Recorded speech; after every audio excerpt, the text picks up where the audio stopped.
भवति भवति धर्मात्मा धर्मात्मा शश्यत् शश्यत् शान्तिं शान्तिं निगच्छति निगच्छति कौन्तेय कौन्तेय कृति जानाहि जानाहि न न मे मे भक्तः भक्तः प्रणश्यन्ति कृप्तं भवति धर्मात्मा भवति धर्मात्मा शशक शशक शान्तिं निगच्छति शशं शशं शान्तिं शान्तिं निगच्छति निगच्छते कौन्तेय कौन्तेय प्रतिजानाहि प्रतिजानाहि न मे न मे भक्ता भक्ता प्रणश्यति प्रणश्यते कृप्तं भवति धर्मात्मा शशं शशं शशं इच्छं निगच्छति कौन्तेय प्रतिजानाहि न मे भक्ता प्रणश्यति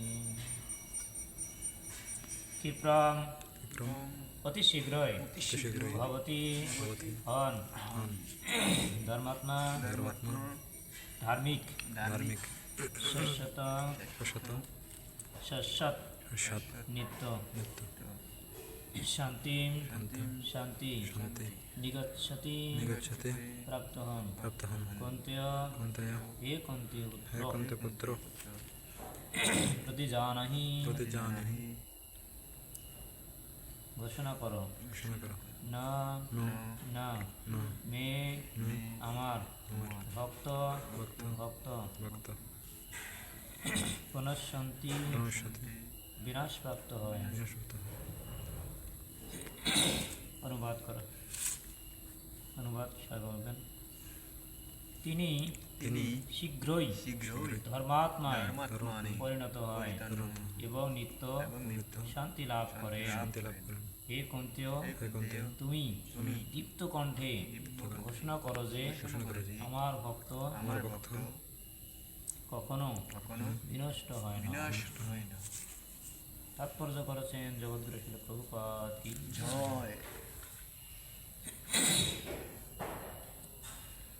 ভগবানের এই উক্তির ভ্রান্ত অর্থ করা উচিত নয়। সপ্তম অধ্যায়ে ভগবান বলেছেন যে অসৎ কর্মে লিপ্ত মানুষেরাও কখনোই তার ভক্ত হতে পারে না। অসৎ কর্মে লিপ্ত মানুষেরা কখনোই তার ভক্ত হতে পারে না। যে ভগবানের ভক্ত নয় তার কোনোই সদ্গুণ নেই। তাই এখানে প্রশ্ন হতে পারে যে তাহলে স্বেচ্ছায় অথবা দুর্ঘটনাক্রমে পাপকর্মে প্রবৃত্ত মানুষ কীভাবে শুদ্ধ ভক্ত হতে পারে? এই ধরনের প্রশ্নের উত্থাপন ন্যায়সঙ্গত। সপ্তম অধ্যায় অনুসারে যে দুষ্কৃতকারী সর্বদাই ভগবদ্ভক্তি থেকে বিমুখ থাকে তার কোনোই সদ্গুণ নেই। সেই কথা শ্রীমদ্ ভাগবতে বলা হয়েছে, সাধারণত নবদা ভক্তি আচরণকারী ভক্ত সমস্ত জাগতিক কলুষ থেকে হৃদয়কে নির্মল করতে প্রবৃত্ত থাকেন। তিনি পরম পুরুষোত্তম ভগবানকে তার হৃদয়ে অধিষ্ঠিত করেন। তাই স্বাভাবিকভাবে তার হৃদয় সমস্ত কলুষ থেকে মুক্ত হয়। নিরন্তর ভগবত চিন্তা করার প্রভাবে স্বাভাবিকভাবেই তিনি শুদ্ধ হন। উন্নত স্তর থেকে ভ্রান্ত হলে অন্তঃকরণ শুদ্ধ করার জন্য প্রায়শ্চিত্ত করার বিধান বেঁধে আসে। কিন্তু এখানে সেরকম প্রায়শ্চিত্ত করার কোনো বিধান দেওয়া হয়নি, কারণ নিরন্তর পরম পুরুষোত্তম ভগবানের চিন্তায় করার ফলে ভক্তের হৃদয় আপনা থেকেই নির্মল হয়ে যায়। তাই নিরন্তর হরে কৃষ্ণ কৃষ্ণ কৃষ্ণ হরে হরে, হরে রাম রাম রাম হরে কীর্তন করা উচিত। তার ফলে ভক্ত সব রকম আকস্মিক পতন থেকে রক্ষা পায়। এভাবে তিনি সব রকম জ্বর কলুষ থেকে সর্বদাই মুক্ত থাকে। হরি বল। হরি বল। সেটা প্রভুপাদ কি জয়। বুঝা গেছে? হরে কৃষ্ণ। সবাই কৃপা করবে, আশীর্বাদ করবেন আমাকে, যাতে কিছু প্রভুপাদের তাৎপর্য থেকে যা উপলব্ধি করেছে তাদের কিছু বলতে পারি। হরে কৃষ্ণ। হরে কৃষ্ণ। ভগবান বলছে তিনি শীঘ্রই ধর্মাত্মায় পরিণত হয়। তার আগের শ্লোকে আমরা দেখতে পাই, এখন এই কথা বলার অর্থ হচ্ছে, যদি অতি দুরাচারী ব্যক্তি যদি অনন্য ভক্তি সহকারে আমাকে ভজনা করে, তাকে সাধু বলে মনে করবে, কারণ তার দৃঢ় সংকল্পে তিনি যথার্থ মার্গে অবস্থিত। আগের শ্লোকে বলছে কি, যে দুরাচারী ব্যক্তি যদি হয়, দুরাচারী বলতে আমরা কি বুঝি, যাদের আচরণ শাস্ত্রের সিদ্ধান্ত অনুসারে যে আচরণ করে না, শাস্ত্রের বিরুদ্ধাচরণ যিনি করেন, তাকেই দুরাচারী বলা হচ্ছে। দুরাত্মা, দুরাচারী। ঠিক আছে? তো এইসব ব্যক্তি থেকে যদি এইসব ব্যক্তি আবার কি করে, ভগৎ ভক্তিতে যুক্ত হয়, তাই না? শাস্ত্রে আমরা অনেক তার প্রমাণ পাই, ঠিক না? যেমন কি বাল্যে কি, হ্যাঁ না, বাল্যে কি ঋষি কে এসে কি ছিলেন আগে? রত্নাকর দস্যু। নামটা শুনলেই কি মনে হয়, রত্নাকর তো ঠিক আছে, কিন্তু পরেরটা লাইনটা কি? দস্যু। দস্যু বলতে কি বোঝায়? তিনি দস্যু এমন একজন ব্যক্তি যিনি বলবে প্রথম যে অমুক জিনিসটা আমাকে দেও, যদি না দেয় লগে লগে কী করবে, তাকে হত্যা করবে। হত্যা করে জোরপূর্বক বলপূর্বক জিনিসটি নিয়ে নেবে, অর্থ সম্পদ যা কিছু আছে পটলা পটলা সব নিয়ে নেবে। ডাকাত তো রাস্তাঘাটে থাকতো জঙ্গলের মাঝে, তখন তার কি হতো, কোনো সাধু ব্যক্তি আসুক বা কোনো পথিক ব্যক্তি আসুক না কেন, এটা কী করবে, আটক করবে। প্রথমে বলবে সব কিছু দিয়ে দাও, তখন কী করবে, পথিক দিবে না, জোরাজুরি করবে, তখন কী করবে, তরবারি দিয়ে তাকে মেরে ফেলবে জোরপূর্বক। এভাবে কী করে, একদিন নারদ মুনির সাথে দেখা, তো নারদ মুনি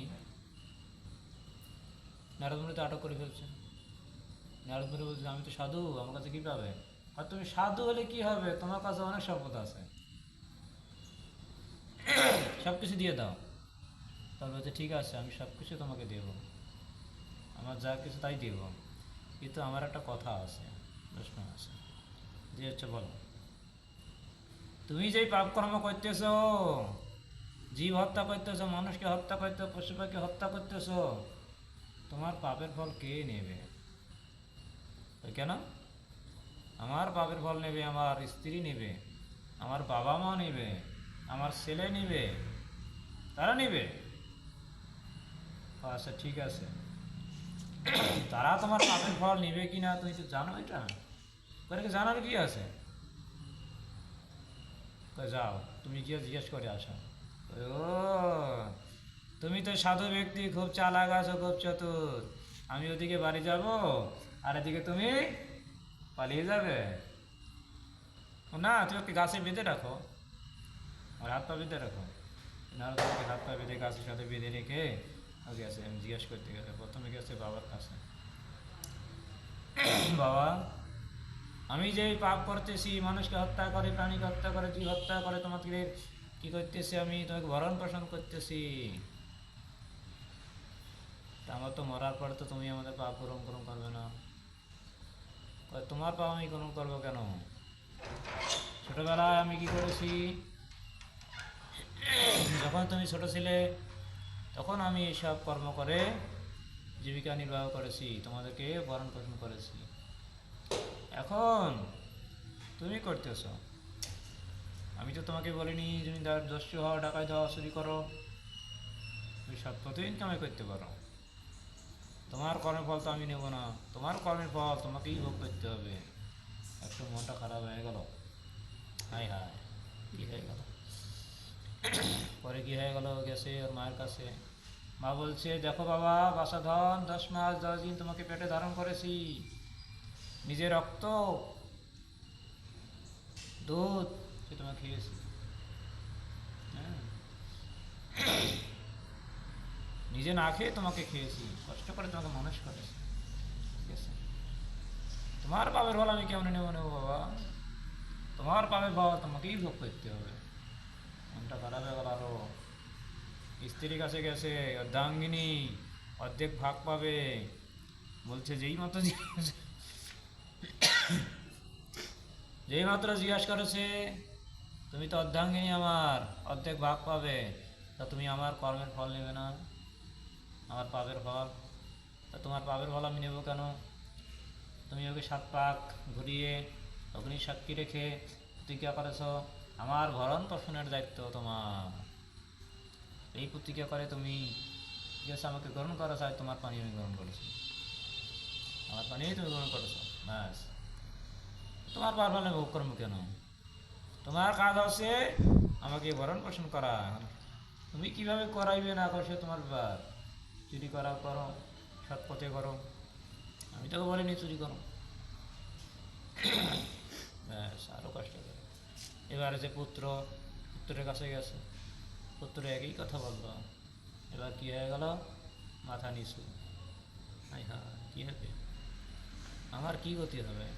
গিয়ে সাধুচরণে পড়ে গেছে, এ ঋষিবর, আমার কি গতি হবে? আমি এত পাপ করেছি, এত মানুষকে হত্যা করেছি, করেছি, কিন্তু আমার কি হবে? ঠিক আছে,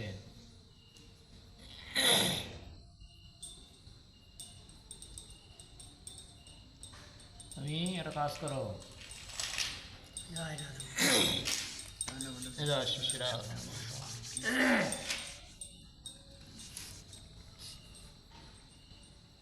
ওই যে পশু পাখিগুলো হত্যা করতো যখন, ঠিক আছে, তখন কী করতো? পশু পাখি হত্যা করতো যে সময় চুরি ডাকাতি করতো, পশু পাখি হত্যা করতো, ওই সময় কি বলতো? এ মরা মরা মরা মরা, এ মরা,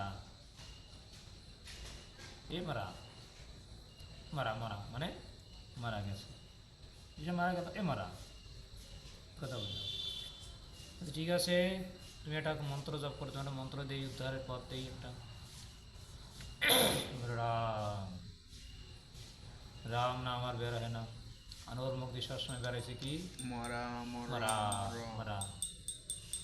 নারদ মুনি বিচক্ষণ ব্যক্তি, ত্রিকালজ্ঞ, সব কিছু জানেন, মনের কথা জানেন। তিনি কি করলেন? না ঠিক আছে, সমস্যা নেই, এই অক্ষরটা একটু উল্টে গেলেই হয়ে যাবে।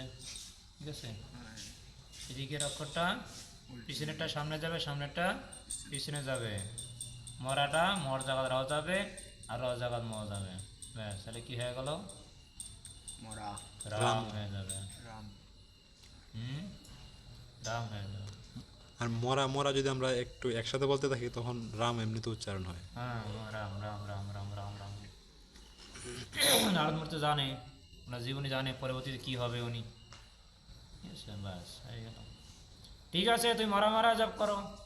মরা মারা জপ করতে করতে যখন সমস্ত পাপগুলা নষ্ট হয়ে গেছে, হৃদয় থেকে যত পাপ করে সব পাপ যখন নষ্ট হয়ে গেছে, কলুষিত হৃদয়ে নাম শুদ্ধ হয়ে গেছে, পবিত্র হৃদয়ে যখন নাম করছে, তখন উল্টি গিয়া মরার জায়গার র হয়ে গেছে, র জায়গার ম হয়ে গেছে, এগুলো রাম রাম। ব্যাস, সেই দিনে ব্রহ্মাদেব আসলেন, এসে দেখতে সারি কে রাম করে দিল। তখন ওই যে তখন কি হয়ে গেল? ওই যে ওখানে দিলেন, ওনাকে দিলেন, ব্রহ্মাদের সাথে এসেছেন, একটু জল দিলেন শুকিয়ে, হা দেহ পেয়ে গেল। আগে তো দেহ সব খেয়ে নিয়েছে, উড়ি পোকায় খেয়ে নিয়েছে, ডেকে গেছে সব দেহ, কোনো কিছু নাই, হাড় গুলো রয়েছে, হাড় গুড়ি রাম নাম নিতেছে, আর একটু জল খালি দিল কুণ্ডলে থেকে ব্রহ্মাদেব, ব্যাস দেহ হয়ে গেল। বলছে ঠিক আছে, তুমি এখন তোমার নাম হলো নতুন করে তোমার নাম হলো বাল্মীকি ঋষি, বাল্মীকি মুনি তোমার নাম, তুমি আজকে রামায়ণ রচনা করো। ত্রেতা যুগে পরমেশ্বর ভগবান আসবে, মনুষ্য লীলা করবে, তুমি তার জীবনী রচনা করো। ঠিক আছে? রাম রাম তাহলে দস্যু কি হয়ে যায়? ধর্মাত্মায় পরিণত হয়। তার বা সাক্ষী, তার সাক্ষী জগাই আর মাদাই, হরিনামে উদ্ধারিল তার সাক্ষী জগাই আর মাদাই। জগাই মাদাই অনেক পাপ করেছে, অনেক পাপ করেছে, এমন কোনো পাপ নেই এখনো যেমন পাপ নেই জগাই মাদাই করেনি। কিন্তু জগাই মাদাই উদ্ধার হয়ে গেল কিভাবে? হরিনাম। মহাপ্রভু বললেন আজ থেকে তুই প্রতিজ্ঞা করো আর কোনো পাপ করবে না, তোমার সমস্ত পাপ আমি গ্রহণ করে নিলাম, তোমাকে কৃষ্ণ প্রেম আমি দেবো, তোমাকে কোনোদিন আর পাপ করতে পারবে না। বলছে আর না রে বা, অনেক পাপ করেছে। জন্ম জন্মান্তর ধরে এখানে বলছে সেই কথাটি শ্রীকৃষ্ণ। তিনি শীঘ্রই ধর্মাত্মায় পরিণত হন, শীঘ্রই ধর্মাত্মায় পরিণত হন। যেই মাত্র তার ভুল বুঝতে পেরে, কোনো পাপী ব্যক্তি যদি তার ভুল বুঝতে পেরে যে না অনেক পাপ করেছি সারা জীবনে, এতেও তো পাপ করেছি, এই পাপের জন্য আমাকে অনন্তকাল নরক যন্ত্র ভোগ করতে হবে, তাই আমি আজ থেকে কী করবো? আমি আজ থেকে হরিনাম করবো, কৃষ্ণ নাম করবো। তাহলে তার সমস্ত পাপ যায়, হিংসা যায়, বিলের হয়ে যায়। তাহলে কী হয়ে গেল? ধর্মাত্মা হয়ে গেল, সাধু হয়ে গেল, মহাত্মা হয়ে গেল। এই জন্যে নাগেশ্বরকে ভগবান শ্রীকৃষ্ণ বলছেন সে কথাটি যে তাকে কি বলা হবে? তাকে সাধু বলে মনে করবে। দুরাচারী ব্যক্তি, আগে সে দুরাচারী ছিল, সে দুরাচারী ছিল, এখন তাকে সাধু বলে জানবে, তাকে কখনো আর ইয়া করা যাবে না যে ও 2 দিনের সাধু ইয়া কি বাতের খাওয়া না। ভাতের কয় অন্ন, ঠিক আছে? 1.5 দিনের বই রাখি, 2 দিনের না 1.5 দিনের বই রাখি ভাতের কয় অন্ন। মানে এটা কি হচ্ছে? এই সাধুকে তিরস্কার করা হচ্ছে, তিচ্ছ তাচ্ছিল্য করা হচ্ছে। ওরে বাবা, তুমি সাধু হইতে পারো নাই, তো অনুতাপ করা উচিত। সে সাধু হয়েছে, দেখো সে তো চেষ্টা করেছে, সে তো চেষ্টা করেছে, সে হয়েছে, সে তো শুরু করেছে, যদি শুরুই করে নাই এখন, যদি শুরুই করে নাই এখনো, এখন তাকে বলছে 2 দিনের 1.5 দিনের বৈরাগী হইয়া ভাতের কয় অন্ন, আর ভাতের তো অন্ন কইবেই সে, ঠিক আছে? সে এখন ধর্মের লাইনে, সে যেই মাত্র ভগবান শ্রীকৃষ্ণের সে আশ্রয়ের শরণ নেয়, কি হয়ে যাচ্ছে? সমস্ত পাপ ধূলিসাৎ হয়ে যাচ্ছে। কেন ধূলিসাৎ হচ্ছে? ঠিক কথা বলছেন অজামিলের উপাখ্যানে বলছেন, যমরাজ বলছেন দেখো ওই জগতে মধ্যলোকবাসীরা যারা আছে ওখানে, পাপীরাও রয়েছে, সাধুরাও রয়েছে। সাধু পাপী তুমি চিনবে কিভাবে? তুমি তো জানো শুধু একমাত্র ওই জগতের সবাই কি? সবাই পাপী, আর সবাইকে আনার দায়িত্ব আমাদের। সবাই আমার কাছে আসবে না, আর একজন ব্যক্তি আছে, তারা আমাকে যেই চেয়ারে বসিয়েছে পরমেশ্বর ভগবান শ্রীকৃষ্ণ, তার ভক্ত ওই জগতে ঘুরতেছে। কিন্তু তারা অন্তরালে থাকে, তোমরা তাদের দেখতে পাও না। কেন দেখতে পাও না? তাদের শরীরগুলো আমাদের শরীরের মতো না, তাদের শরীর হচ্ছে দিব্য শরীর, অন্তরিক্ষে বিরাজমান করে, তারা ভ্রমণ করে, সব জায়গায় ভ্রমণ করে, তাদেরকে দেখতে পায় না, তারা ঘুরতেছে। যেই মাত্র দেখবে সাধুদের প্রতি উৎপীড়ন করতেছে, সেই মাত্র দেখবে। এখন প্রশ্ন হতে পারে কলিযুগে তো অনেক উৎপাত চলেছে, তাহলে কি দেখা যায় না কেন? ডাকার মতো তো ডাকতে হবে, তবেই না আসবে। ডাকার মতো আমরা ডাকতেছি, আমরা ডাকার মতো ডাকতেছি না। ওইখানে উপখাত দিলেন, শিক্ষা দিলেন ওইখানে ধ্রুব মহারাজের কাহিনীতে। ধ্রুব মহারাজ বনে গেছে ভগবানকে লাভ করবে। নারদ বলছিল তুমি এত ছোট বয়সে ভগবানকে লাভ করতে যাচ্ছ, সেই সত্যযুগের ঘটনা। সত্যযুগে, এরা তো কলিযুগ। সত্যযুগে সেই সময় বলতেছে তুমি এত ছোট বয়সে ভগবানকে তপস্যা করার জন্য এসেছো, ভগবানকে পাওয়ার জন্য এসেছো, ও আপনার কাছে ভগবানের সন্ধান আসেনি। যদি ভগবানের সন্ধান থাকে আমাকে ভগবান দিতে পারেন, ভগবানের কাছে বলতে পারেন, তাইলে আপনাকে বলুন ভগবানকে কীভাবে আমি পাবো আর কোথায় গেলে পাবো। ঠিক আছে, আর যদি না পারেন তাহলে জানতে আসুন। আমি চলছি ভগবানের সন্ধানে, ভগবানকে আমরা লাভ করছি। ব্যাস।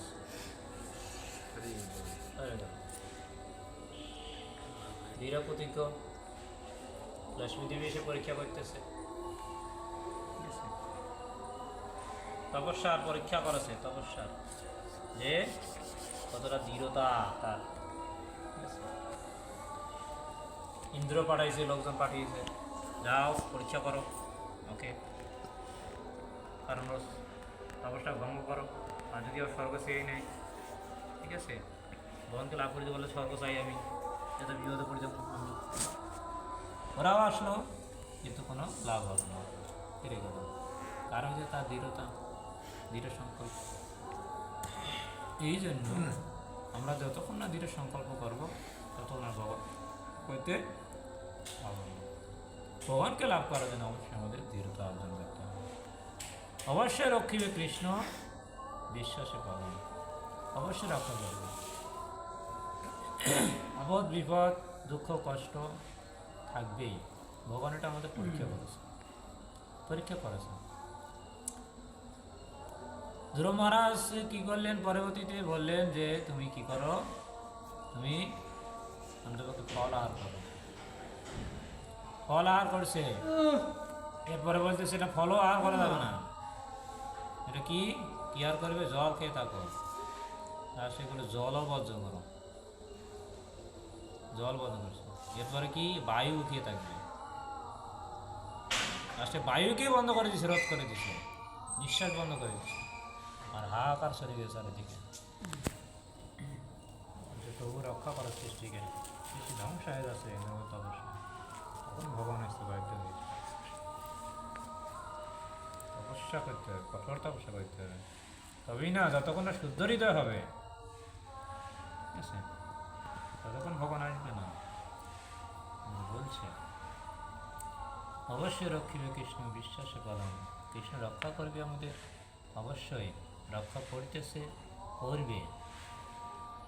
এই জন্য আমাদের দৃঢ় সংকল্প হতে হবে, দৃঢ়তা হতে হবে, আমরা যেন ভগবানকে ভুলে না যাই। ভগবান আমাদের অবশ্যই রক্ষা করতেছে। এই জন্য আর একটা বিষয় হচ্ছে যে আমরা যেন কখনো কৃষ্ণকে না ভুলি। কোটি কোটি জন্মের তপস্যার ফলে আমরা আজকে বলছে যে কলিযুগ হচ্ছে ধন্য কলিযুগ, এই কলিযুগ হচ্ছে ধর্ম কলিযুগ।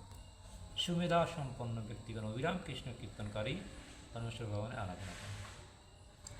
কৃষ্ণ কীর্তনকারী ভগবানের কথা বলা হচ্ছে কেন? কৃষ্ণ কীর্তনকারী ভগবানকে চৈতন্য মহাপ্রভু, চৈতন্য মহাপ্রভু, এই চৈতন্য মহাপ্রভু আরাধনা করেন। আমরা কিন্তু আরাধনা কার করি? আমরা মূলত আরাধনা করি আমরা চৈতন্য মহাপ্রভু। এই সংকীর্তন আন্দোলনের উদ্দেশ্য হচ্ছে চৈতন্য মহাপ্রভুর কাছে আমরা যাব, ওখানে গিয়ে আমরা খোল করতালি নাচানাচি করি গোলক বৃন্দাবনে। কিন্তু তার জন্য যে মহাপ্রভু যে সিদ্ধান্তগুলো দিয়ে গেছে, যে শিক্ষাগুলো দিয়ে গেছে শাস্ত্রে, সেগুলো আমাদের অবশ্যই পালন করতে হবে,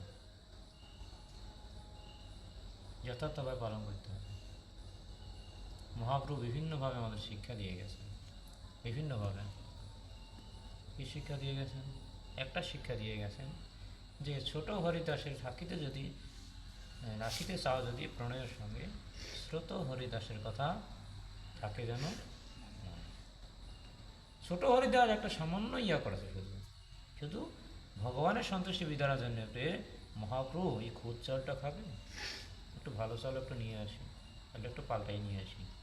ঠিক আছে, ওই যে পাল্টাইছে বাসনা, এটা ভালো চাউলের বাসনা হয়েছে। মহাপ্রভু তো বললেন না যে খুদ চাল দিছে আমাকে, কিন্তু ভক্তের বাসনা একটু ভগবানকে ভালো দিবে, এইটুক বাসনা খালি, যে তোমার বৈরাগী আমার দরকার নেই, তোমার তুমি যাও। বলছে ওরা মুখ দেখতে চাই না, মা বলছে ওর মুখ দর্শন করতে চাই না আমি। কেন বলছে?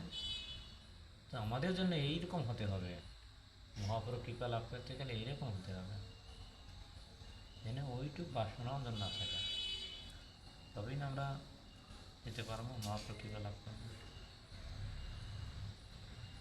এই জন্যে প্রভুপাদের অশেষ কৃপা, প্রভুপাদ আমাদেরকে ইসকন নামক একটা জাহাজ দিয়েছে, একটা সংগঠন দিয়েছে। এই সংগঠনে উদ্দেশ্য কি? এই জাহাজ চলছে কোথায়? এই জাহাজ চলেছে গোলক বৃন্দাবনে, গোলক বৃন্দাবনে চলছে জাহাজ। এই জাহাজ চলতেছে গোলক বৃন্দাবনে যাচ্ছে এই জাহাজ। এখন আমি এই জন্মে আমি পেয়ে গেছি, এই জন্মে আমি পেয়ে গেছি সেই ইসকন নামক জাহাজের, ওটা আমার সৌভাগ্য অর্জন হয়েছে। এখন আমাকে চিন্তা করতে হবে আমি কি জাহাজে কীভাবে থাকবো। জাহাজে থাকার নিয়ম আছে, সব কিছুতে নিয়ম আছে, ঠিক আছে? এটা বাসে উঠতে যাবেন, সেখানে নিয়ম দেওয়া আছে, সিগারেট খাওয়া যাবে না, অবৈধ জিনিস নিয়ে ওঠা যাবে না, ঠিক আছে? নিয়ম আছে, চিল্লাহল্লা করা যাবে না, এটা হচ্ছে বাসের নিয়ম। যেখানেই আপনি যাবেন, সেখানে যে কোনো সংগঠনে আপনি যাবেন বা যে কোনো অফিসে যাবেন, সব কিছু একটা নিয়ম আছে। এই জাহাজে ওঠার নিয়ম আছে একটাই, জাহাজে উঠবো আমি, জাহাজে থাকার নিয়ম আছে একটাই, জাহাজে উঠছে ভালো। এখন নিয়ম কি? আমিষ আহার, নেশা, অবৈধ সঙ্গ, দ্রুত ক্রিয়া, এটা বর্জন করতে হবে জাহাজের নিয়ম। আর কি? প্রসাদ খেতে হবে, তিলক তুলসী মালা ধারণ করতে হবে, জাহাজের নিয়ম। এই নিয়মগুলো যদি আমরা যথাযথভাবে পালন করি, ঠিক আছে, তাহলে আমরা জাহাজে টিকে থাকবো। কম করে 16 মালা আমরা হরে কৃষ্ণ মহামন্ত্র কম করেই হলো জপ করতে হবে, বেশি তো করতে হবে, ব্যাস হয়তো কম করেই হলো। উঠি থাকলাম আমি, এই নিয়মগুলো যেন বাইরে যেন আমরা না যাই, এই নিয়মের বাইরে যেন আমরা কখনোই না যাই, ব্যাস তাইলে আমরা জাহাজে উঠে থাকার আমরা চললাম। আমি জাহাজে উঠে আসি, আমি বলে জাহাজে আমি আসি, যেই মাত্র আমি জাহাজ এই নিয়মের বাইরে চলে যাবো, মানে আমি জাহাজ থেকে ছিটকে গেলাম। নিয়মের বাইরে যাওয়া মানে আছে জাহাজ থেকে আমি নেমে গেলাম, চলে গেলাম জাহাজ থেকে। তাহলে আমি আর কি, জাহাজ চলছে, এখন আমি জাহাজ যেতে পারবো না। এখানে আর একটা প্রশ্ন হতে পারে, না সংকীর্তন আন্দোলন 10,000 বছর চলবে। আচ্ছা 10,000 বছর চলবে সংকীর্তন আন্দোলন, ভালো কথা, কিন্তু আমি এমন একটা কর্ম করে বসেছি, সেটা আমার পুণ্যকর্ম হয়ে গেছে, আর এই পুণ্যকর্মের ফলে আমাকে স্বর্গে যেতে হবে। ব্যাস, আমি তো বৈষ্ণব কৃষ্ণ ভক্ত, এটা শক্তি আছে, আধ্যাত্মিক শক্তি আছে, পুণ্যর আমার শক্তি আছে, ব্যাস স্বর্গে আইন করে দেওয়া হলো। ইনি হচ্ছেন স্বর্গে 10,000 বছর স্বর্গে থাকবে। কত হাজার বছর? 10,000 বছর স্বর্গসুখ ভোগ করবে। ব্যাস এখন হয়ে গেল, 10,000 বছর স্বর্গসুখ ভোগ করতেছি। 10,000 বছর পরের দিনে আমি চলে আইলাম এই জগতে, এসে দেখতেছি আর কি নাই, এই ইসকন নামক জাহাজ আর টোটাল বন্ধ হয়ে গেছে, সংকীর্তন আন্দোলন টোটাল বন্ধ হয়ে গেছে। তাহলে আমি কোথায় পড়ে গেলাম এখন এসে? ঘোর কলিতে পড়ে গেলাম, ঘোর কলি। কেউ ধর্ম করতে চাচ্ছে না, অধর্ম করতেছে, পাপ কর্ম করতেছে, নেশা, অবৈধ সমুদ্র ক্রিয়া, এই সাইডটা গেলে সম্পূর্ণভাবে একলা কঠিনভাবে চলেছে, কঠিনভাবে প্রচার চলেছে। তার ফলে কী হচ্ছে? শেষ। তাহলে আমি কোথায় যাবো? পরে গেলাম খারাপ কাজে, শুরু হয়ে গেলাম আমার। তাহলে পরে কোথায় যাবো? পাপ করলে কোথায় যাবো? পাপ করলে না। এই জন্যে বলছে আর না রে বা, এই জীবনে যেতে হবে ভগবত ধামে, আর থাকা যাবে না। একটা জীবনে বলছে, একটা জীবন কৃষ্ণকে দিয়ে দাও, কৃষ্ণ যে আমাদের কী দেবে সেটা আমরা কল্পনা করতে পারবো না। আসলে প্রপাত কি জয়, শ্রীমদ্ ভগবত গীতা যথাযথ কি জয়, হরে কৃষ্ণ। হরি বল, His Grace नाम संकीर्तन दास ब्रह्मचारी प्रभु की জয়, হরে বাবা, আসলে প্রপাত কি জয়।